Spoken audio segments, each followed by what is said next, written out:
سر سید احمد خان۔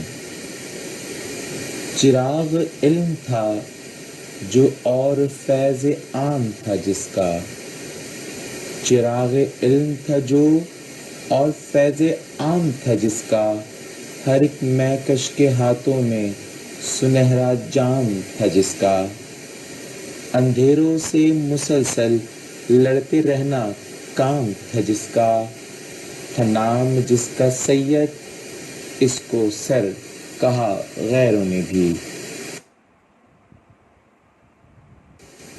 عزیز طلبہ، آج سے جس سلسلے کا ہم نے آغاز کیا ہے، اردو کے نصاب میں فرسٹ ایئر اور سیکنڈ ایئر دونوں ہی جماعتوں کے اندر مشہور جو ہمارے مصنفین یا ہمارے نثر نگار ہیں ان سے متعلق ایک سوال آتا ہے جو 15 نمبر کا سوال ہے، جس کے اندر آپ کو تقریباً کوئی 12 13 14 ہیڈنگز جو ہے وہ آپ کو لکھنی ہوتی ہیں۔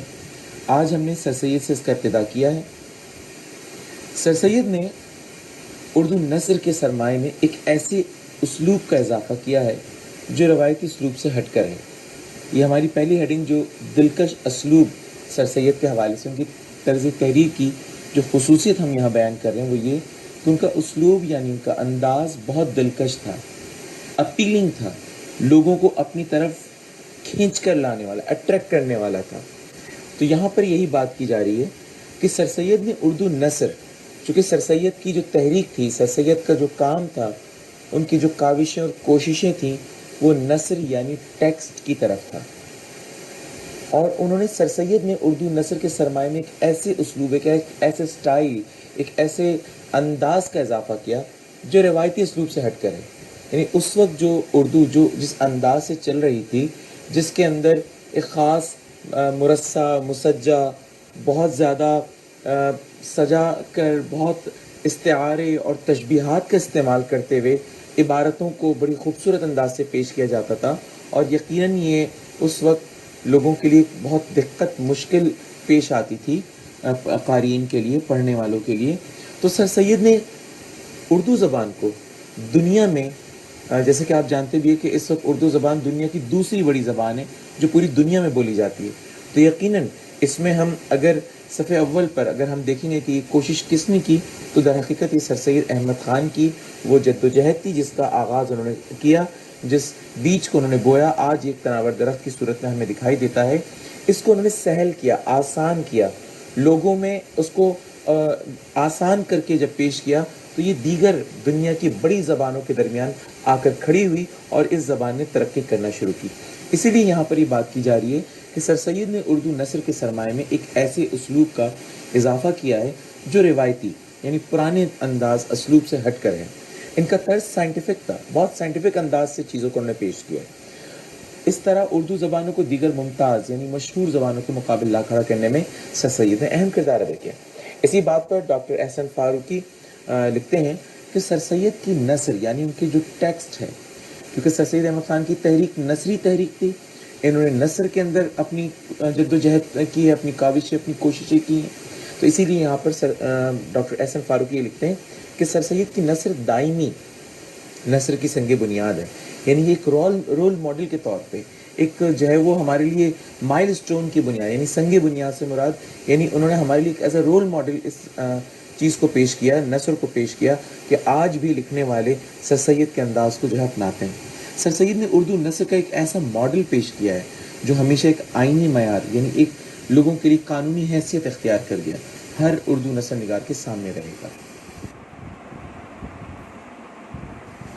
دوسری ہیڈنگ کے اندر بے تکلفی، سر سید کی تحریر کی سب سے اعلیٰ اور سب سے خوبصورت بات یہ ہے کہ جتنا بے تکلف ہو کر بات کی جائے، دوسرا اس بات کو اتنے ہی خوبصورت انداز سے اس کو اپنے ذہن میں نقش کر لیتا ہے۔ سر سید نے اپنی تحریروں میں لفظوں کی خوبصورتی، فقروں کی ہم آہنگی اور قواعد کا بالکل خیال نہیں رکھا۔ یعنی سر سید جو ہے وہ الفاظ کی خوبصورتی کو اتنا اہم نہیں سمجھتے، جملوں کے اندر ربطگی، ہم آہنگی یعنی کنٹینیوٹی ان کی نظر میں یہ اتنی امپورٹنٹ، اتنی اہم نہیں ہے۔ گرامیٹیکل مسٹیک، قواعد کی جو غلطیاں آ رہی ہیں ان کی نظر میں اس کی اتنی اہمیت نہیں ہے، بلکہ سر سید کی تحریروں سے ثابت ہوتا ہے کہ ہم اردو زبان میں اپنے مفہوم کی ادائیگی خوش اسلوبی سے کر سکتے ہیں. یعنی سر سید بہت سادہ اور عام فہم انداز سے اپنی بات دوسروں تک پہنچانے کا فن جانتے تھے. مولانا الطاف حسین حالی اس معاملے میں کہتے ہیں کہ سر سید نے جو کچھ بھی لکھا ہے بے قرارانہ لکھا ہے. یعنی جو دل میں آیا کہہ ڈالا، بے تابانہ لکھا ہے، بغیر کسی رکاوٹ کے لکھا. اور وہ بالکل اس طرح سے ہے کہ کسی کے گھر میں آگ لگی ہوئی ہو اور وہ لوگوں کو مدد کے لیے پکار رہا ہو. اس میں الفاظوں کی ترتیب کا خیال نہیں رکھا جاتا. ان کے پاس ایک دعوت تھی اور دعوت کو دینے کے لیے جو الفاظ ملے ادا کر دیے. یعنی یہ ہے وہ بے تکلفی، یہ ہے وہ سادہ پن کہ جس طرح سے کسی گھر میں آگ لگی اور وہ پکار رہا ہو، اس کے لیے پھر وہ سوچتا نہیں ہے کہ مجھے کن الفاظ اور کن استعارے اور کن تشبیہات اور کن خوبصورت انداز سے مجھے اور کن جو ہے وہ قواعد کی چیزوں کا خیال رکھنا، بلکہ وہ ایک جو دل میں آئے بے قرارانہ اور بے تابانہ انداز میں بہت سہل اور آسان الفاظ میں دوسرے تک سامنے والے کا لیول، اس کا معیار دیکھتے ہوئے بات کو، اپنے پیغام کو پہنچانا. کیونکہ سر سید ایک مقصد کو لے کے نکلے تھے، تو لہٰذا ان کے اندر وہ دعوت تھی. ان کے پاس اس دعوت کو آسان سے آسان لفظوں میں لوگوں تک پہنچانے کی کوشش کی. تیسری ہیڈنگ ہے سادگی اور متانت. یعنی ان کی سادگی اور ان کی سنجیدگی ان کی تحریروں کے اندر. سر سید کی تحریروں میں سادگی، متانت اور سلاست کے ساتھ ساتھ خلوص اور اثر انگیزی بھی عطا موجود ہے. یعنی جب دل کے اندر خلوص پایا جاتا ہو، قوم کے لیے درد پایا جاتا ہو، تو خدا تعالیٰ آپ کے الفاظ کے اندر وہ اثر انگیزی بھی رکھ دیتا ہے کہ آپ کی تحریروں کو پڑھ کے لوگوں کے ذہن تیار ہو جایا کرتے تھے، ذہن سازی کا عمل شروع ہو جاتا تھا. تو لوگوں پہ آپ کی تحریر کا ایک بہترین اثر پڑتا تھا.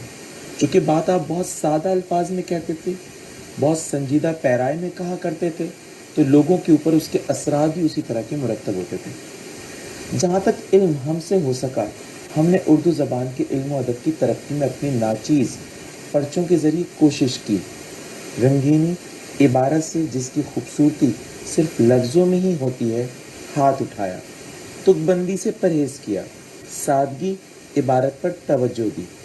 یہ سر سید کا فرمان تھا اپنی تحریر کے حوالے سے کہ وہ کس قدر اپنی تحریروں کے اندر خوبصورتی جو ہے وہ رکھتے ہیں، اور وہ خوبصورتی سادگی کے ذریعے سے، الفاظ کی سادگی، اور وہ تمام ان چیزوں سے اجتناب کرتے ہیں جن سے جو ہے وہ تحریر بہت زیادہ مشکل پیچیدہ ہو جائے، اور اس بات کا خیال رکھتے ہیں کہ فہم لوگوں کے پاس آسان انداز میں جائے، بات سنجیدگی کے ساتھ جائے، سادگی کے ساتھ جائے، تاکہ لوگوں پر اس کے دیر پا بہت دورس نتائج اس کے مرتب ہو سکیں. سید احمد خان کے طرز تحریر کی جو چوتھی خوبی ہے وہ ہے مقصدیت. سر سید احمد خان کا اصل مقصد اپنے خیال کو مؤثر طریقے سے پیش کرنا ہے. یہی وجہ ہے کہ ان کی زبان میں اصول و قواعد کی بھی خامیاں پائی جاتی ہیں. بقول سر سید، مضمون کو دیکھو، عبارت آرائی سے غرض نہ رکھو. یعنی سر سید کی تحریر کی سب سے اہم خوبی جو ہمیں نظر آتی ہے وہ یہ کہ وہ اپنے مقصد کی طرف لوگوں کو بلاتے ہیں. وہ تحریر جو ایک تحریک کی شکل اختیار کر گئی، تو اس تحریر کے اندر جو مقصد ہے وہ پنہا ہے، وہ چھپا ہے. اس مقصد کو دیکھنا ہے، اپنے خیالات کو ایک اچھے الفاظ کے ساتھ عوام میں، طلباء میں، نوجوانوں میں، افراد میں کس انداز سے پیش کرنا ہے. لیکن یقیناً یہاں پر جب آپ کسی بھی کیفیت کے اندر ہوتے ہیں اس میں آپ اپنی چیزوں کو بیان کرنے کی کوشش کر رہے ہوتے ہیں اور اپنے خیالات کو ایک اچھے انداز کے ساتھ پیش کرنے کی کوشش کر رہے ہوتے ہیں، تو بعض دفعہ اس کے اندر گرامیٹیکل مسٹیکس پائی جاتی ہیں، قواعد کی غلطیاں پائی جاتی ہیں. تو سر سید احمد خان بھی یہاں پر اس بات پر زور دے رہے ہیں کہ عبارت آرائی سے غرض نہ رکھو. یہ نہ دیکھو کہ اس میں استعارے استعمال نہیں کیے گئے، اس میں تشبیہات استعمال نہیں کی گئی، اس میں وہ الفاظ کا چناؤ اس انداز سے نہیں. یہ دیکھو کہ اس عبارت کے اندر بات کیا کی جا رہی ہے. اسی لیے وہ کہتے ہیں مضمون کو دیکھو، عبارت آرائی سے غرض نہ رکھو. آج ہمارے پیش نظر یہ 4 ہیڈنگز تھیں سر سید احمد خان کے طرز تحریر کی. انشاءاللہ اگلے ویڈیو کے اندر ہم مزید لائیں گے 4 ہیڈنگز. اس دوران آپ ان 4 ہیڈنگز کو اچھی طرح سے سنیے اور ان کو یاد کیجیے. اگر اب تک آپ نے ہمارے اس چینل کو سبسکرائب نہیں کیا, اسے سبسکرائب کیجیے, شیئر کیجیے, بیل کے آئیکن کو کلک کیجیے. آپ کا اپنا چینل احمد صمد اردو ادب چینل.